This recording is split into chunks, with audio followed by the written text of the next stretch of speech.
سالار، اب یہ ایکٹنگ بند کرو. مجھے بتاؤ کہ وہ بچی کہاں ہے. میں نے ہاشم مبین سے وعدہ کیا ہے کہ میں ان کی بیٹی کو ان تک پہنچاؤں گا. تو آپ اپنا وعدہ پورا کریں. اگر ان کی بیٹی کو ان تک پہنچا سکتے ہیں تو ضرور پہنچائیں. مگر مجھے کیوں ڈسٹرب کر رہے ہیں؟ اس بار سالار نے ناگواری سے کہا. دیکھو سالار، تمہاری اور امامہ کے درمیان اگر کسی بھی قسم کی انڈرسٹینڈنگ ہے تو ہم اس معاملے کو حل کر سکتے ہیں. میں خود اس کے ساتھ تمہاری شادی کرواؤں گا. تم فی الحال یہ بتاؤ کہ وہ کہاں ہے. سکندر عثمان نے اس بار اپنے لہجے میں تبدیلی لاتے ہوئے کہا. For God sake papa, stop it. کون سی انڈرسٹینڈنگ؟ کیسی شادی؟ میری کسی کے ساتھ انڈرسٹینڈنگ ہوتی تو میں اسے اغوا کروں گا اور انڈرسٹینڈنگ ڈیولپ کروں گا. امامہ جیسی لڑکی کے ساتھ. وہ میری ٹائپ ہے؟ اس بار سالار نے بلند آواز میں کہا. تو پھر وہ تم پر اس کے اغوا کا الزام کیوں لگا رہے ہیں؟ یہ آپ ان سے پوچھیں، مجھ سے کیوں پوچھ رہے ہیں؟ میں نے اسے نہ اغوا کیا ہے اور نہ میں جواب دے ہوں. آج ہاشم مبین کہہ رہے ہیں، کل کو کوئی اور کہے گا اور آپ پھر مجھ پر چلانا شروع کر دیں گے. میں نے آپ کو بتایا ہے میں سو رہا تھا جب پولیس آ کر باہر کھڑی ہو گئی اور آپ آ گئے اب، اور آتے ہی مجھ پر. مجھے تو یہ تک نہیں پتا کہ وسیم کی بہن اغوا ہوئی ہے یا نہیں. آخر وہ لوگ مجھ پر الزام کیوں لگا رہے ہیں؟ کیا ثبوت ہے ان کے پاس کہ میں نے ان کی بیٹی کو اغوا کیا ہے؟ یا بالفرض اگر اغوا کیا بھی ہے تو کیا میں یہاں اپنے گھر بیٹھا ہوتا؟ مجھے اس وقت اس لڑکی کے ساتھ ہونا چاہیے. سالار تلخی سے بولتا رہا. مجھے ایس پی سے تمہارے کیس کی تفصیلات کا پتہ چلا ہے. پھر میں نے کراچی سے ہاشم مبین کو فون کیا. وہ مجھ سے بات کرنے پر تیار نہیں تھے. مجھے ان سے بات کرنے کے لیے منتیں کرنی پڑی. اس نے مجھے تمہارے بارے میں بتایا ہے. ان کی بیٹی رات کو اغوا ہوئی ہے اور تم بھی رات کو گئے ہو اور صبح واپس آئے ہو. تو پاپا، اس میں اغوا کہاں سے آ گیا؟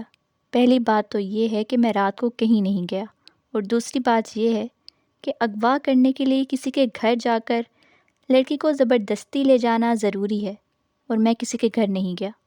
ہاشم مبین کے چوکیدار نے تمہیں رات کو جاتے اور صبح واپس آتے دیکھا ہے. اس کا چوکیدار جھوٹا ہے. سالار نے بلند آواز میں کہا. میرے چوکیدار نے تمہیں رات کو ایک لڑکی کو کار میں لے جاتے دیکھا ہے. سکندر نے دانت پیستے ہوئے کہا. سالار چند لمحے کچھ بول نہ سکا. سکندر یقیناً گھر آتے ہی چوکیدار سے بات کر چکے تھے. وہ میری ایک فرینڈ تھی جسے میں گھر چھوڑنے گیا تھا. اس نے طیبہ کو دیکھتے ہوئے کہا. کون ہے وہ فرینڈ؟ اس کا نام اور پتہ بتاؤ. سوری پاپا، میں نہیں بتا سکتا. It's personal. یہاں اسلام آباد چھوڑنے گئے تھے؟ ہاں. تم اسے لاہور چھوڑ کر آئے ہو. ایس پی نے مجھے خود بتایا ہے. تم 4 ناکوں سے گزرے ہو. چاروں پر تمہارا نمبر نوٹ کیا گیا ہے. راستے میں تم نے ایک سروس اسٹیشن پر رک کر گاڑی چیک کروائی ہے. اس لڑکی کے ساتھ وہاں کھانا کھایا ہے. سکندر نے ہوٹل اور سروس اسٹیشن کا نام بھی بتا دیا. سالار کچھ دیر سکندر کو دیکھتا رہا، مگر اس نے کچھ بھی نہیں کہا. ایس پی نے مجھے یہ سب کچھ بتا دیا ہے.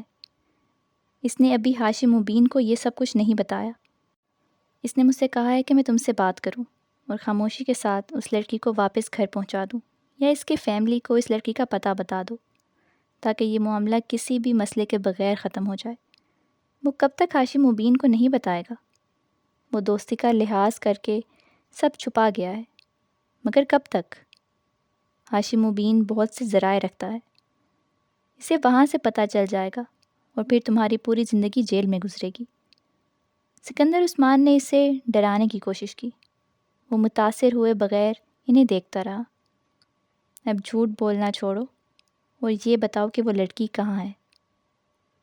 وہ لڑکی ریڈ لائٹ ایریا میں ہے. سکندر کو اس کی بات پر کرنٹ لگا. واٹ؟ میں اسے وہاں سے لایا تھا، وہیں چھوڑ آیا ہوں. وہ سفید چہرے کے ساتھ سالار کو دیکھتے رہے. مگر وہ امامہ نہیں تھی. میں پرسوں لاہور گیا ہوا تھا. وہاں سے میں رات گزارنے کے لیے اس لڑکی کو لایا تھا. آج میں اسے وہاں چھوڑ آیا. میرے پاس اس کا کوئی کانٹیکٹ نمبر نہیں ہے، مگر آپ میرے ساتھ لاہور چلیں تو میں آپ کو اس لڑکی کے پاس لے جا سکتا ہوں. یہاں آپ کو اس کا پتہ بتا دوں اور آپ خود پولیس کو وہاں بھیج کر تصدیق کر لیں. کمرے میں یکدم خاموشی چھا گئی. طیبہ اور سکندر بے یقینی سے سالار کو دیکھ رہے تھے، جبکہ وہ بڑے مطمئن انداز میں کھڑکیوں سے باہر دیکھ رہا تھا۔ مجھے یقین نہیں آتا کہ تم اس طرح کی حرکت، تم ایسی جگہ جاتے ہو۔ ایک لمبی خاموشی کے بعد سکندر نے کہا، آئی ایم سوری پاپا، مگر میں جاتا ہوں۔ وہ اس بات کا امامہ کے بھائی وسیم کو بھی پتہ ہے۔ میں کئی بار ویکینڈ پر اپنے دوستوں کے ساتھ وہاں جاتا رہا ہوں، اور وسیم یہ بات جانتا ہے، آپ اس سے پوچھ لیں۔ ایڈریس تو اس لڑکی کا۔ وہ کچھ دیر کے بعد گرائے، میں اپنے کمرے سے لے کر آتا ہوں، اس نے اٹھتے ہوئے کہا۔ اپنے کمرے میں آ کر اس نے موبائل اٹھایا اور لاہور میں رہنے والے اپنے ایک دوست کو فون کرنے لگا۔ اسے ساری صورتحال بتانے کے بعد اس نے کہا، اکمل، میں اپنے پاپا کو ریڈ لائٹ ایریا کے اس گھر کا پتہ دے رہا ہوں جہاں ہم جاتے رہے ہیں۔ تم وہاں کسی بھی ایسی لڑکی کو جو مجھے جانتی ہے، اس کو اس بارے میں بتا دو۔ میں ابھی کچھ دیر تک تمہیں دوبارہ فون کرتا ہوں۔ وہ کہتے ہوئے تیزی سے ایک چٹ پر ایک ایڈریس لکھنے لگا اور پھر اسے لے کر سکندر کے کمرے میں آ گیا۔ اس نے چٹ سکندر کے سامنے کر دی، جسے انہوں نے تقریباً چھین لیا۔ ایک نظر اس چٹ پر ڈال کر انہوں نے خوشمگین نظروں سے اسے دیکھا۔ دفع ہو جاؤ یہاں سے۔ وہ اطمینان سے انداز میں وہاں سے آ گیا۔ اپنے کمرے میں آ کر اس نے اکمل کو دوبارہ فون کیا۔ میں تمہیں وہاں پہنچ کر فون کرتا ہوں، اکمل نے اس سے کہا۔ وہ بیڈ پر لیٹ کر اس کا انتظار کرنے لگا۔ 15 منٹ کے بعد اکمل نے اسے فون کیا۔ سالار، میں نے سنیہا کو تیار کیا ہے، اسے میں نے سارا معاملہ سمجھا دیا ہے۔ اکمل نے اسے بتایا اور سنیہا کو جانتا تھا۔ اکمل، اب تم ایک کاغذ اور پینسل لو اور میں کچھ چیزیں لکھوا رہا ہوں، اسے لکھو، اس نے اکمل سے کہا، اور پھر اسے اپنے گھر کے بیرونی منظر اور لوکیشن کی تفصیلات لکھوانے لگا۔ یہ کیا؟ میں نے دیکھا ہوا ہے تمہارا گھر، اکمل نے کچھ حیرانی سے اس سے پوچھا۔ تم نے دیکھا ہے، سنیہا نے تو نہیں دیکھا۔ یہ ساری تفصیلات میں سنیہا کے لیے لکھوا رہا ہوں۔ اگر پولیس اس کے پاس آئی تو وہ یہ ساری چیزیں اس سے پوچھے گی، صرف یہ تصدیق کرنے کے لیے کہ کیا واقعی وہ میرے ساتھ یہاں اسلام آباد میں تھی۔ وہ گاڑی میں چھپ کر آئی تھی اور رات کے وقت آئی تھی، اس لیے اسے زیادہ تفصیل کا نہیں پتہ، مگر گھر کے اندر داخل ہوتے ہوئے دائیں اور بائیں دونوں طرف لان ہے۔ میری گاڑی کا رنگ سرخ تھا، اسپورٹس کار اور نمبر، وہ اسے لکھواتا گیا۔ ہم پولیس کے 4 ناکوں سے گزرے تھے۔ اس نے سفید شلوار قمیض، سفید چادر اور سیاہ سویٹر پہنا ہوا تھا۔ رستے میں ہم اس نام کے سروس اسٹیشن پر بھی رکے تھے۔ سالار نے نام بتایا، سروس اسٹیشن اور ہوٹل وہ دھند کی وجہ سے صحیح طرح نہیں دیکھ سکی۔ سالار یکے بعد دیگرے ہر چیز کی تفصیل لکھواتا گیا، سروس اسٹیشن پر گاڑی ٹھیک کرنے والے آدمی سے لے کر چائے بنانے والے کے حلیے اور اس کے کمرے کی تفصیلات، انہوں نے کیا کھایا تھا اور سالار اور لڑکے کے درمیان کیا گفتگو ہوئی تھی، اس نے چھوٹی چھوٹی تفصیلات اسے لکھوائی تھیں۔ اس نے اپنے گھر کے پورچ سے لے کر اپنے کمرے تک کے راستے اور اپنے کمرے کے تمام حلیہ بھی اسے نوٹ کروا دیا تھا۔ سنیہا سے کہو یہ سب کچھ رٹ لے، اس نے اکمل کو آخری ہدایت دی اور فون بند کر دیا۔ فون بند کر کے وہ بیڈ پر بیٹھا ابھی کچھ سوچ ہی رہا تھا جب سکندر عثمان اچانک دروازہ کھول کر اس کے کمرے میں آ گئے۔ اس لڑکی کا کیا نام ہے؟ سنیہا، سالار نے بے اختیار کہا۔ سکندر عثمان مزید کچھ کہے بغیر کمرے سے نکل گئے۔ ان کے جانے کے بعد سالار کو اس وکیل کا خیال آیا جس کے ذریعے انہوں نے ہاشم مبین احمد سے رابطہ کیا تھا۔ اس وکیل کو ہائر کرنے والا بھی حسن ہی تھا۔ سالار سکندر کے نام سے وہ وکیل بھی واقف نہیں تھا، مگر سالار کے لیے قابل تفتیش بات اس میں حسن کا انوالو ہونا تھا۔ ہاشم مبین احمد اس وکیل سے حسن اور حسن سے اس تک بہت آسانی سے پہنچ سکتے تھے۔ اس نے اگلا فون حسن کو کیا اور حسن کو سارے معاملے کی نوعیت سے آگاہ کیا۔ میں تمہیں پہلے ہی اس سب سے منع کر رہا تھا، اس نے چوٹتے ہی سالار سے کہا۔ میں وسیم اور اس کی فیملی کو بہت اچھی طرح جانتا ہوں اور ان کے اثر و رسوخ سے بھی بخوبی واقف ہوں، وہ بولتا جا رہا تھا۔ سالار نے کچھ اکتاہٹ بھرے لہجے میں اسے ٹوکا۔ میں نے تمہیں فون اپنے مستقبل کا حال جاننے کے لیے نہیں کیا، میں صرف ایک خطرے سے آگاہ کرنا چاہتا ہوں۔ کون سے خطرے سے؟ حسن چونکا۔ تم نے جو وکیل ہائر کیا تھا وہ اس کے ذریعے تم تک اور پھر مجھ تک بآسانی پہنچ سکتے ہیں۔ سالار نے اس سے کہا۔ نہیں، وہ مجھ تک نہیں پہنچ سکتے۔ حسن نے اس کی بات پر قدرے لاپرواہی سے کہا۔ کیوں؟ کیونکہ میں نے سارا کام پہلے ہی بہت محتاط ہو کر کیا ہے۔ وہ وکیل بھی میرے اصلی نام اور پتے سے واقف نہیں ہے۔ اسے جو ایڈریس اور فون نمبر میں نے دیا تھا وہ جعلی تھا۔ سالار بے اختیار مسکرایا۔ اسے حسن سے اسی عقلمندی اور چالاکی کی توقع رکھنی چاہیے تھی۔ وہ ہر کام بڑی صفائی سے سر انجام دینے کا ماہر تھا۔ میں صرف اس کے پاس ایک بار گیا تھا، پھر فون پر ہی رابطہ کیا، اور اس ملاقات میں بھی میرا حلیہ بالکل مختلف تھا۔ میں نہیں سمجھتا کہ صرف حلیے سے ہاشم مبین احمد مجھ تک پہنچ سکتے ہیں، اور اگر وہ پہنچ گئے تو پتہ نہیں۔ اس تو کے بارے میں نے نہیں سوچا۔ حسن نے صاف گوئی سے کہا۔ کیا یہ بہتر نہیں ہے کہ تم کچھ دنوں کے لیے کہیں غائب ہو جاؤ اور یوں ظاہر کرو کہ جیسے تمہاری یہ غیر موجودگی کچھ ضروری کاموں کے لیے تھی؟ سالار نے اسے مشورہ دیا۔ اس سے بہتر مشورہ بھی میرے پاس ہے۔ میں اس وکیل کو کچھ روپے پہنچا کر یہ ہدایت دے دیتا ہوں کہ ہاشم مبین یا پولیس کے پہنچنے پر وہ انہیں میرا غلط حلیہ بتائے۔ کم از کم اس طرح فوری طور پر میں کسی پریشانی کا شکار نہیں ہوں گا۔ اور انہی دنوں میں کچھ دنوں کے لیے انگلینڈ جا رہا ہوں، حسن نے بتایا۔ پولیس اگر پہنچ بھی گئی تب بھی میں ان کی پہنچ سے بہت دور ہوں گا، مگر مجھے یہ یقین نہیں ہے کہ وہ مجھ تک پہنچ سکیں گے، اس لیے تم اطمینان رکھو۔ اگر تم واقعی اتنے بے فکر اور مطمئن ہو تو ٹھیک ہے، ہو سکتا ہے وہ تم تک نہ ہی آئیں، مگر میں نے پھر بھی سوچا کہ میں تمہیں بتا دوں۔ سالار نے فون بند کرتے ہوئے اس سے کہا۔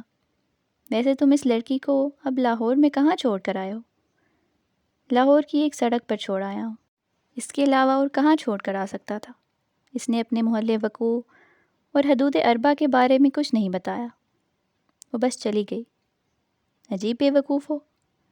کم از کم تم تو اس سے اس کا ٹھکانہ پوچھنے کا حوصلہ رکھتے تھے۔ ہاں، مگر مجھے اس کی ضرورت نہیں پڑی۔ سالار نے دانستہ امامہ سے آخری بار ہونے والی اپنی گفتگو کو گول کر دیا۔ میں حیران ہوں کہ تم اب اس طرح کے معاملات میں انوالو ہونے لگے ہو۔ اپنی ٹائپ کی لڑکیوں کے ساتھ انوالو ہونا دوسری بات ہے، مگر وسیم کی بہن جیسی لڑکیوں کے ساتھ انوالو ہونا، تمہارا ٹیسٹ بھی اب دن بدن گرتا جا رہا ہے۔ میں انوالو ہوا ہوں؟ تم واقعی عقل سے پیدل ہو، ورنہ کم از کم اس طرح کی بات مجھ سے نہ کرتے۔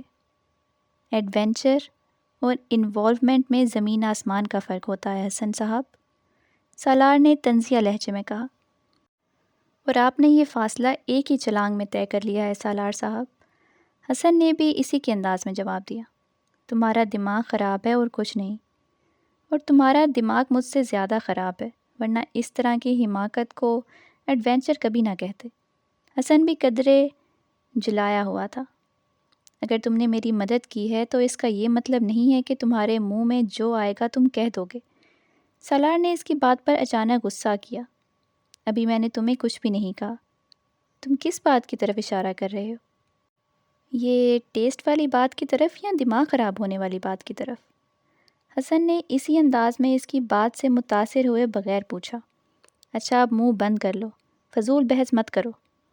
اس وقت ان تمام باتوں کو کرنے کا مطلب گڑے مردے اکھاڑنا ہے۔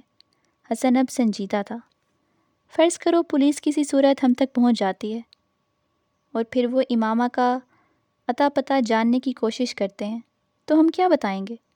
اور میں نہیں سمجھتا کہ وہ کبھی بھی اس بات پر یقین کریں گے کہ امامہ کے بارے میں تمہیں کچھ نہیں پتہ۔ اس وقت تم کیا کرو گے؟ کچھ بھی نہیں کروں گا۔ میں ان سے بھی وہی کہوں گا جو میں نے تم سے کہا ہے، اس نے بلند آواز میں کہا۔ ہاں، اور سارا مسئلہ تمہارے اس بیان سے ہی شروع ہوگا۔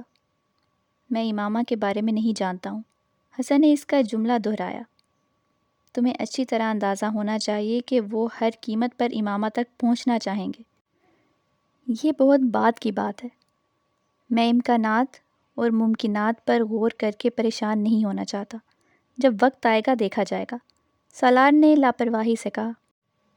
تم سے مجھے صرف یہ مدد چاہیے کہ تم اس سارے معاملے کو راز ہی رکھو اور پولیس کے ہتھے نہ لگو۔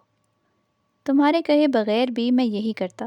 ویسے بھی میں اگر پکڑا گیا تو وسیم کو منہ دکھانے کے قابل نہیں رہوں گا۔ اس بار تم نے مجھے واقعی بڑی امبیرسنگ صورتحال سے دوچار کیا ہے۔ اوکے، میں فون بند کر رہا ہوں کیونکہ تم پر پھر وہی دورہ پڑنے والا ہے، وہی نصیحتیں اور پچھتاوا۔ You are acting like my father. Salar نے کھٹاک سے فون بند کر دیا۔ اس کا ذہن پچھلی رات کے بارے میں سوچ رہا تھا اور اس کے ماتھے کی تیوریاں اور بل بہت نمایاں تھیں۔ میں کبھی سوچ بھی نہیں سکتا تھا کہ یہ اس حد تک گر جائے گا۔ ریڈ لائٹ ایریا، مائی فٹ۔ کبھی میرے خاندان کی پچھلی 7 نسلوں میں بھی کوئی وہاں نہیں گیا۔ اور یہ لڑکا کیا ہے جو میں نے اسے نہیں دیا؟ کیا ہے جس کی کمی رہنے دی ہے؟ اور اسے دیکھو، کبھی خودکشی کی کوشش کرتا پھرتا ہے اور کبھی ریڈ لائٹ ایریا۔ میرے اللہ، آخر کس حد تک جائے گا یہ؟ سکندر عثمان نے اپنا سر تھام لیا۔ مجھے تو گھر کے ملازموں پر بھی بہت زیادہ اعتراض ہے۔ آخر کیوں اس لڑکی کو انہوں نے اندر آنے دیا؟ گھر کے معاملات پر نظر رکھنی چاہیے انہیں۔ طیبہ نے بات کا موضوع بدلتے ہوئے کہا، گھر کے معاملات اور مالک کے معاملات پر نظر رکھنے میں زمین آسمان کا فرق ہوتا ہے۔ یہاں معاملہ گھر کا نہیں تھا، مالک کا تھا، سکندر نے طنزیہ لہجے میں کہا۔ اور پھر اس میں سے کسی نے بھی اس لڑکی کو یہاں آتے نہیں دیکھا۔ وہ کہتا ہے وہ اسے اسی دن لایا تھا۔ چوکیدار کا کہنا ہے کہ ایسا نہیں ہوا، اس نے اس کے ساتھ اسی لڑکی کو آتے نہیں دیکھا۔ ہاں، جاتے ضرور دیکھا ہے۔ ملازموں کا بھی یہی کہنا ہے، انہوں نے نہ تو کسی لڑکی کو آتے دیکھا اور نہ ہی جاتے دیکھا ہے۔ سکندر نے کہا، اس کا مطلب ہے کہ وہ یقیناً اس لڑکی کو اچھی طرح چھپا کر لایا ہوگا۔ شیطانی دماغ ہے اس کا، یہ تم جانتی ہو۔ تم صرف یہ دعا کرو کہ یہ سارا معاملہ ختم ہو جائے، ہاشم مبین کی بیٹی مل جائے اور ہماری جان چھوٹ جائے، تاکہ ہم اس کے بارے میں کچھ سوچ سکیں۔ سکندر عثمان نے کہا، میری تو سمجھ میں نہیں آتا کہ آخر مجھ سے ایسی کون سی غلطی ہو گئی ہے جس کی مجھے یہ سزا مل رہی ہے۔ میری تو سمجھ میں نہیں آتا کہ میں کیا کروں۔ وہ بے حد بے بس نظر آ رہے تھے۔ وہ اگلے روز صبح معمول کے مطابق اٹھا اور کالج جانے کے لیے تیار ہونے لگا۔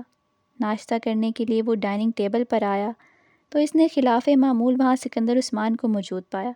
وہ عام طور پر اس وقت ناشتہ نہیں کیا کرتے تھے، ذرا دیر سے فیکٹری جایا کرتے تھے۔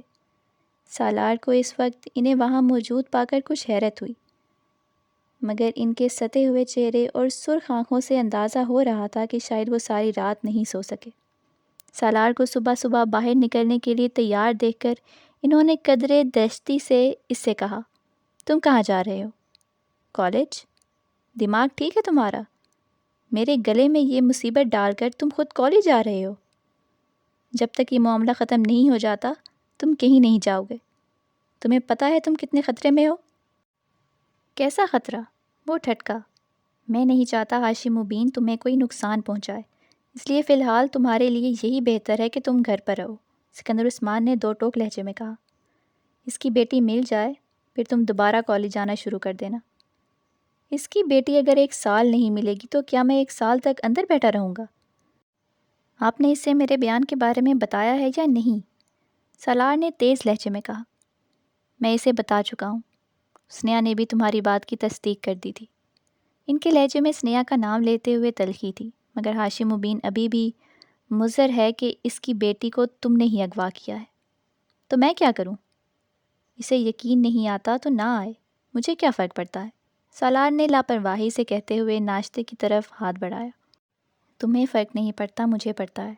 تم ہاشم مبین احمد کو نہیں جانتے، وہ کتنے اثر و رسوخ والا آدمی ہے اور کس حد تک جا سکتا ہے، اس کا اندازہ صرف مجھے ہے۔ میں نہیں چاہتا کہ وہ تمہیں کوئی نقصان پہنچائے، اس لیے ابھی تم گھر پر رہو۔ سکندر عثمان نے اس بار کچھ نرم لہجے میں کہا، شاید انہیں اندازہ ہو گیا تھا کہ ان کی سختی کا کوئی اثر نہیں ہوگا۔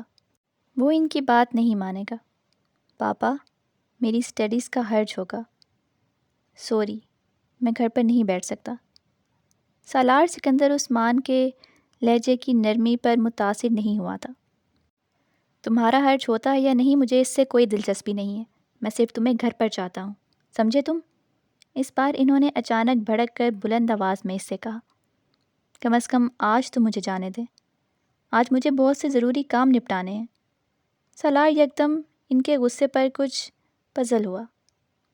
تم وہ کام ڈرائیور کو بتا دو، وہ کر دے گا، یا پھر کسی دوست سے فون پر بات کر لو، سکندر نے حتمی انداز میں کہا۔